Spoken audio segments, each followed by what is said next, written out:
आज की इस वीडियो में आपको बताया जाएगा कि पास्ट कंटिन्यूअस टेंस की एक्टिव वॉइस से पैसिव वॉइस कैसे बनाएं। How to change active voice into passive voice of past continuous tense. इसके लिए दोस्तों क्या करना होता है, सबसे पहले एक स्ट्रक्चर हमने यहाँ पे टाइप किया हुआ है। इस स्ट्रक्चर के आधार पे आप सिंपल और नेगेटिव दोनों लगा सकते हैं। ठीक है, आइए हम बात करते हैं स्ट्रक्चर के बारे में। सबसे पहले जो हमने PS लिखा हुआ है, PS का मतलब होता है दोस्तों पैसिव वॉइस सब्जेक्ट। PS का मतलब होगा पैसिव वॉइस सब्जेक्ट। तो सबसे पहले हम क्या लिखेंगे, पैसिव वॉइस का सब्जेक्ट लिखेंगे।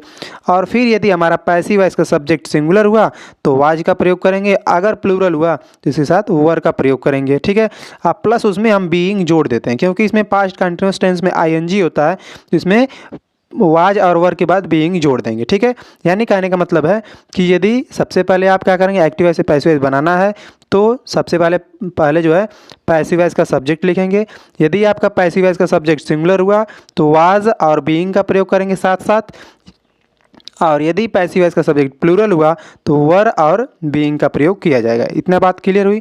उसके बाद तीसरे नंबर पे दोस्तों मेन वर्ब की थर्ड फॉर्म का प्रयोग किया जाता है, और मेन वर्ब की थर्ड फॉर्म के बाद हमेशा जो है बाई का प्रयोग करते हैं, और फिर उसके बाद पैसिव वॉइस का ऑब्जेक्ट लिखा जाता है। ठीक है, तो आइए हम एक सेंटेंस लगा करके चेक करते हैं कि इस स्ट्रक्चर पे आ रहा है या नहीं आ रहा है। ठीक है, एक बात देखिए, 3 बातें दोस्तों कॉमन होती हैं जब भी आप एक्टिव वॉइस से पैसिव वॉइस बनाते हैं। ठीक है, 3 बातें कॉमन कौन सी होती हैं, हर एक्टिव वॉइस से पैसिव वॉइस में 3 बातें कॉमन होंगी। ठीक है, ये आपका एक्टिव वॉइस है पहला कि he was writing a letter. ठीक है, he was writing a letter, ये एक्टिव वॉइस है। इसे हम पैसिव वॉइस में जब चेंज करते हैं तो इसमें जो ही दिया है ये सब्जेक्ट है। ठीक है, तो इसे हम ऑब्जेक्ट की जगह रख लेते हैं। ठीक है, और जो ए लेटर ऑब्जेक्ट दिया है इसे हम अपना सब्जेक्ट बना लेते हैं। ठीक है, तो ए लेटर जो ऑब्जेक्ट है एक्टिव वॉइस का उसे हम पैसिव वॉइस का सब्जेक्ट बनाएंगे। ठीक है, हमेशा क्या करते हैं कि जो भी एक्टिव वॉइस का ऑब्जेक्ट होता है ना उसे हम पैसिव वॉइस का सब्जेक्ट बना लेते हैं। ठीक है, और जो एक्टिव वॉइस का सब्जेक्ट होता है उसे हम पैसिव वॉइस का ऑब्जेक्ट इधर ला करके हम बना लेते हैं। ठीक है, इतनी बातें क्लियर हुई। आइए, तो हम एक्टिव वॉइस का जो ऑब्जेक्ट है ए लेटर है, ए लेटर को हम सब्जेक्ट बनाएंगे पैसिव वॉइस का। तो पैसिव वॉइस का सब्जेक्ट क्या होगा, ए लेटर। ठीक है, अभी ए लेटर क्या हुआ, सिंगुलर हुआ, तो सिंगुलर साथ क्या बताया था हमने, वाज बीइंग का प्रयोग करेंगे तो यहाँ हो जाएगा वाज बीइंग। ठीक है, यदि आपका सब्जेक्ट जो है प्लूरल होता तो यहाँ वर बीइंग हो जाता। ठीक ना, क्लियर हुआ। उसके बाद मेन वर्ब की थर्ड फॉर्म हम लिखेंगे। क्या लिखेंगे, मेन वर्ब की थर्ड फॉर्म। तो राइटिंग दिया हुआ है, यहाँ हम रिटेन लिख देंगे, थर्ड फॉर्म होती है रिटेन। उसके बाद हमने बताया था कि बाई लिखा जाता है तो हमने बाई लिख दिया।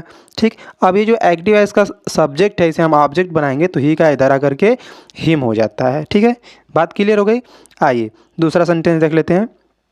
दूसरा सेंटेंस है दोस्तों, the farmers were sowing seeds. The farmers were sowing seeds, यानी जो किसान हैं वो अपने खेत में क्या कर रहे हैं, बीजों को बो रहे हैं। ठीक है, किसान की बीजों को बो रहे हैं। देखिए, the farmers were sowing the seeds, तो यहाँ पर द फार्मर क्या हुआ, आपका सब्जेक्ट है एक्टिव वॉइस का, और ऑब्जेक्ट क्या है, द सीड्स है। तो द सीड्स जो ऑब्जेक्ट है उसे हम सब्जेक्ट बनाएंगे पैसिव वॉइस का, तो यहाँ हो जाएगा द सीड्स। ठीक है, द सीड्स आपका सब्जेक्ट बन गया पैसिव वॉइस का। ठीक है, द सीड्स प्लूरल हो गया तो उसके साथ वर और बीइंग का प्रयोग करेंगे। ठीक है, तो द सीड्स वर बीइंग, और सोविंग का थर्ड फॉर्म जो होता है सोन होता है। ठीक है, सो का थर्ड फॉर्म सोन होता है, और उसके बाद बाई लगाएंगे, और द फार्मर जो है आपका सब्जेक्ट उसे हम ऑब्जेक्ट बनाएंगे तो द फार्मर्स ही होता है। ठीक है, यदि सब्जेक्ट में किसी का नाम होगा या उस टाइप से होता है तो यहाँ ही वही उतर जाता है, लेकिन आई होगा तो ज़रा कर्मी हो जाएगा, ही रहेगा तो हिम हो जाएगा। ठीक है, वी रहेगा तो अस हो जाएगा, इस टाइप से होता रहता है। आइए एक निगेटिव देख लेते हैं दोस्तों। निगेटिव है she was not writing a letter. She was not writing a letter. अब इसमें देखिए सब्जेक्ट क्या है, सी है।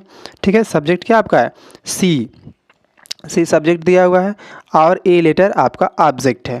ठीक है, ये एक्टिव वॉइस है, तो एक्टिव वॉइस में ए लेटर जो ऑब्जेक्ट है इसे हम पैसिव वॉइस का सब्जेक्ट बनाएंगे तो ए लेटर यहाँ आ जाएगा। अब ए लेटर के अनुसार हम क्या लिखेंगे, वाज और बीइंग का प्रयोग करेंगे। लेकिन एक बात ध्यान रखना है कि जब नेगेटिव सेंटेंस एक्टिव वॉइस का होगा तो पैसिव वॉइस भी नेगेटिव बनाएंगे। तो यहाँ भी क्या करेंगे, वाज और बीइंग के बीच में नॉट हम जोड़ देंगे। अगर प्लूरल हुआ तो वर और बीइंग के बीच में नॉट जोड़ दिया जाएगा। ठीक है, ये बातें ध्यान रखना है। तो ये ए लेटर क्या आपका ऑब्जेक्ट है, इसे हम सब्जेक्ट बना लेंगे ए लेटर। अब ए लेटर सिंगुलर है तो वाज नॉट बीइंग लिखेंगे, वाज नॉट बीइंग लिखेंगे। ठीक है, उसके बाद राइट का थर्ड फॉर्म हो जाएगा रिटेन, और थर्ड फॉर्म बाद बाई लगता ही है, और सी जो सब्जेक्ट है इसे हम इधर लाएंगे तो हर हो जाएगा ऑब्जेक्ट में आकर के। ठीक है, इस तरह से लगाएंगे। अगर वीडियो अच्छी लग रही है तो चैनल को सब्सक्राइब करके वीडियो को शेयर जरूर करिएगा दोस्तों। आइए हम अगला सेंटेंस देखते हैं। Were children making a noise, were children making a noise. यदि आपका एक्टिव वॉइस हेल्पिंग वर्ब से स्टार्ट हो रहा है, ठीक है, तो पैसिव वॉइस भी हेल्पिंग वर्ब से ही स्टार्ट होगा। यहाँ पर जो वर लिखा हुआ है दोस्तों, ये चिल्ड्रेन के अनुसार लिखा हुआ है। ठीक है, तो ये तो सब्जेक्ट एक्टिव वॉइस का है। अब ये एक्टिव वॉइस का सब्जेक्ट हो गया और ये एक्टिव वॉइस का ऑब्जेक्ट है। तो एक्टिव वॉइस का जो ऑब्जेक्ट है उसे हम पैसिव वॉइस का सब्जेक्ट बनाएंगे। तो ए नॉइज़ को यहाँ हम सब्जेक्ट बना लिए पैसिव वॉइस का। अब यहाँ पर जो वर लगा हुआ है दोस्तों, ये चिल्ड्रेन के अनुसार लगा हुआ है, तो ए नॉइज़ क्या है, सिंगुलर है, तो इसके अनुसार हम पहले क्या लगाएंगे, वाज लगा देंगे। ठीक है, पैसिव वॉइस के सब्जेक्ट के अनुसार हम पहले वाज लगाएंगे। अगर पहले वाज वर्ब से स्टार्ट हुआ है, ठीक है, यानी कहने का मतलब अगर हेल्पिंग वर्ब से आपकी एक्टिव वॉइस स्टार्ट हुई तो पैसिव वॉइस भी आपकी हेल्पिंग वर्ब से ही स्टार्ट होगी। यहाँ देखिए चिल्ड्रन के अनुसार वर्ब लगा हुआ है, सब्जेक्ट है, और इसमें जब पैसिव वॉइस बनाएंगे तो ए नॉइज़ आपका सब्जेक्ट बनेगा। तो ए नॉइज़ के अनुसार क्या लग जाएगा, वाज लगेगा, क्योंकि सिंगुलर है। तो वाज ए नॉइज़, और फिर उसके बाद बीइंग इसका बचा हुआ है तो बीइंग लिख देंगे। मेकिंग का थर्ड फॉर्म हुआ मेड, और थर्ड फॉर्म बाय लग जाएगा, और जो चिल्ड्रन सब्जेक्ट है उसे हम ऑब्जेक्ट बनाएंगे तो हो जाएगा चिल्ड्रन ही रहेगा।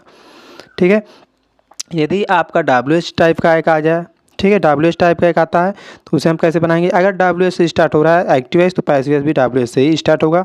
ठीक है, तो यहाँ पर WH से स्टार्ट हुआ जो भी वाई वाट व्हेन जो भी लिखा हो उसे हम पैसिव वॉइस में उसी तरह से उतार देंगे। उसके बाद यहाँ पर जो वर लिखा हुआ है ये यू के अनुसार लिखा हुआ है, तो यह यू आपका सब्जेक्ट एक्टिव वॉइस का है, और एक्टिव वॉइस का ऑब्जेक्ट क्या है, ए नावल है।